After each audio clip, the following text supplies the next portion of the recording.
नमस्कार, आप देख रहे हैं हमारा डिजिटल प्लेटफॉर्म और मैं हूं आपकी अपनी गरिमा। आज की जो रिपोर्ट है वो उस सियासी घमासान पर है जिसकी शुरुआत इस बार भारत से नहीं बल्कि जर्मनी की राजधानी बर्लिन से हुई है। जी हां, कांग्रेस नेता और लोकसभा में नेता प्रतिपक्ष राहुल गांधी ने बर्लिन के हर्टरी स्कूल में बातचीत के दौरान एक बार फिर से वोट चोरी का मुद्दा उठा दिया। राहुल गांधी का आरोप था कि भारत में लोकतांत्रिक संस्थानों को कमजोर किया जा रहा है और चुनावी प्रक्रिया की निष्पक्षता पर सवाल खड़े हो रहे।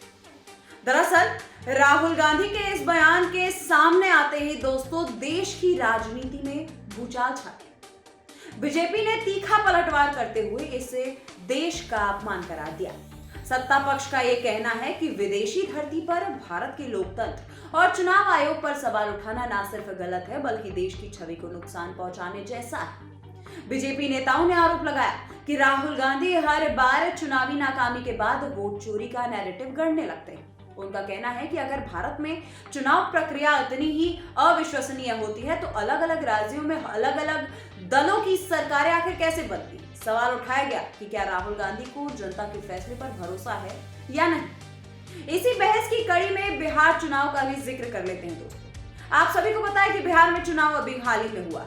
बिहार में राहुल गांधी और कांग्रेस ने जिस तरह वोट चोरी और सिस्टम पर सवाल खड़े किए थे वो तर्क जमीनी स्तर पर जनता से जुड़ते नजर नहीं आ रहे थे।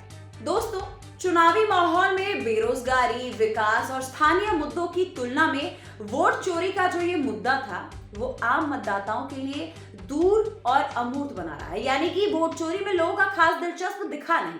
नतीजा ये रहा कि राहुल गांधी का ये जो नैरेटिव है वो बिहार की जनता को खास तौर पर प्रभावित नहीं कर पाया। बिहार में तेजस्वी ने भी बहुत अच्छा प्रदर्शन किया था, उन्होंने भी बहुत अच्छे वोट पाए थे, लेकिन हुआ क्या कि आखिरकार सत्ता उनके हाथ नहीं लगी। क्या इसका एक कारण हम राहुल गांधी की इस वोट चोरी और इनके तमाम तरह के जो मुद्दे वो उठाते रहते इसको भी मान सकते हैं।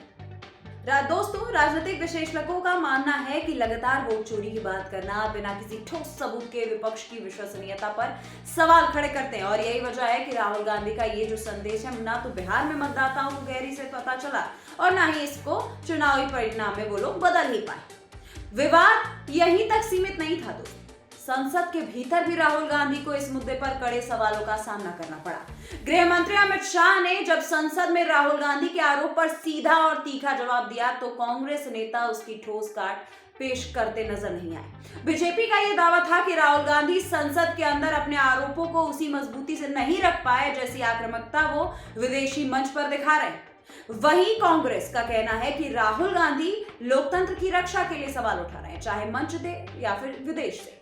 पार्टी के मुताबिक वोट चोरी और संस्थानों की निष्पक्षता पर सवाल उठाना देश के खिलाफ नहीं बल्कि संविधान के पक्ष में खड़ा होना कहलाता। लेकिन दोस्तों, राजनीति में धारणा सबसे अहम होती है। बर्लिन से लेकर के बिहार और फिर संसद तक वोट चोरी का मुद्दा राहुल गांधी की पहचान बनता जा रहा है।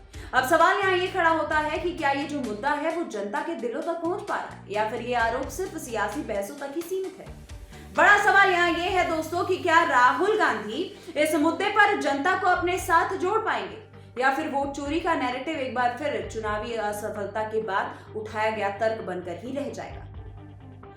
वोट चोरी का मुद्दा जो राहुल गांधी ने बार बार उठाया उसमें कई बार नाकामियों का सामना राहुल गांधी को करना पड़ा। इसका खास उदाहरण हमारे पास हालिया बिहार का चुनाव है। आपको क्या लगता है राहुल गांधी का यूं बर्लिन जा करके भारत का वोट चोरी का मुद्दा वहां विदेशी स्तर पर उठाना क्या सही है? इस बारे में आपकी क्या राय है? आप कमेंट करके जरूर बताइए। मिलती हूं मैं आपसे अगले वीडियो में, तब तक के लिए नमस्कार।